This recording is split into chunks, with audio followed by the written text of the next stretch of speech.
Disco Soup, bonjour. Bonjour. Dimitri, qu'est-ce que ça veut dire Disco Soup?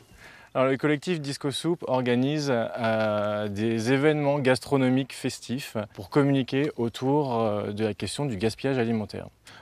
C'est nos cousins allemands qui ont initié ces fêtes, puisqu'on s'est inspiré des Schnippel Disco, pendant lesquels on émince, on coupe, on cuit des légumes ou des fruits qui devaient être invendus, des rebuts, des aliments un petit peu abîmés. Et en fait, on a décidé d'en faire quelque chose de beaucoup plus festif.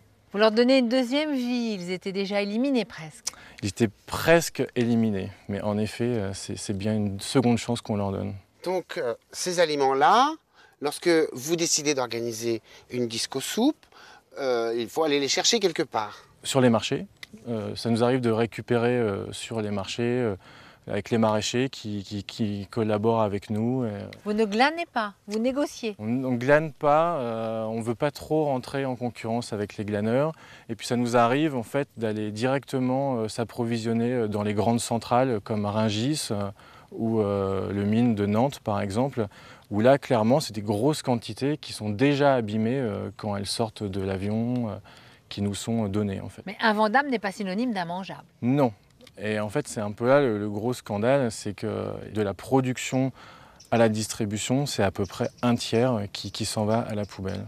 Il y a des chiffres de la FAO qui sont sortis récemment qui font peur. Oui, alors les chiffres sont assez éloquents. Pour un foyer français, on estime à 1 500 € en fait, ce qui est perdu par an. En tonnage, c'est absolument énorme, ça représente 6 500 000 tonnes pour les foyers. Ça représente 1 500 000 tonnes pour la restauration et 2 300 000 tonnes pour ce qui est du circuit de la grande distribution. Et au niveau mondial? Au niveau mondial, on estime qu'on pourrait nourrir 9 milliards d'humains. Donc si on était un peu moins tergiversant sur la forme des légumes et des fruits, on pourrait nourrir tout le monde. C'est un peu ça l'histoire. Donc revenons à nos disco soupes. Donc vous avez récupéré des aliments un peu partout. Et ce qui est fort, c'est la manière dont cela se passe ensuite. Donc tous ensemble. On fait une grosse fête. C'est vrai? Oui, on invite des groupes, on invite des fanfares à venir jouer avec nous, puisqu'on s'installe principalement sur l'espace public et on essaye de faire le plus de bruit possible pour que finalement ceux qui passaient par hasard par là vous entendent et c'est mais qu'est-ce que vous faites et tout le monde met la main à la pâte. C'est assez contagieux, c'est même très contagieux. Mais qui est on, Dimitri? Il y a vous, et puis qui sont les autres et comment vous êtes-vous réunis, rencontrés, organisés? Alors, en effet, le collectif Disco Soup est vraiment en train de grandir et de s'étendre à l'échelle mondiale. Il y a 2 semaines, il y a eu la première Disco Soup new-yorkaise et on ne désespère pas puisqu'on pense bientôt en faire une en Australie. Donc, à l'échelle européenne, ça y est, ça fait des petits, mais à l'échelle mondiale également, même les pays émergents, en Amérique du Sud, commencent à se saisir de la question du gaspillage alimentaire. Si moi je veux faire partie du groupe Disco Soup, je fais comment? Alors Disco Soup est un collectif, c'est une association ouverte, il n'y a pas besoin d'être membre puisque notre souci principal c'est de communiquer. Et donc n'importe qui en fait peut très bien se mettre en bas de chez lui et faire sa propre Disco Soup.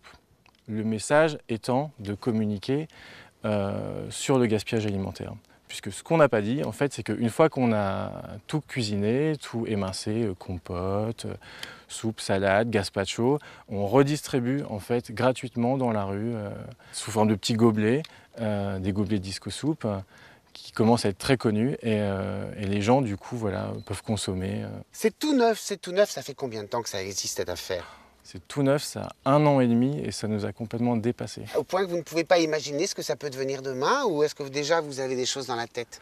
Alors certains d'entre nous travaillent d'ores et déjà avec le ministère de l'Agriculture pour justement élaborer avec le ministère des futures stratégies pour rendre le circuit plus efficace, que de la production à la distribution, il y ait le moins de gâchis alimentaires.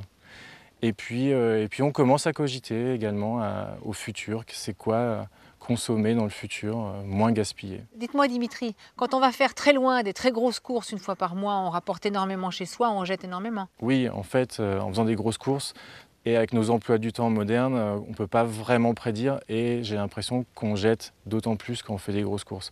Alors peut-être que les nouvelles manières de consommer, de manière un peu plus ponctuelle, avec les commandes sur Internet, vont peut-être nous permettre de moins jeter. Ou le commerce de proximité où on va acheter petit à petit tous les jours, juste ce qu'il nous faut et pas plus. Tout à fait. C'est une très très bonne initiative. En tout cas, longue vie à Disco Soup.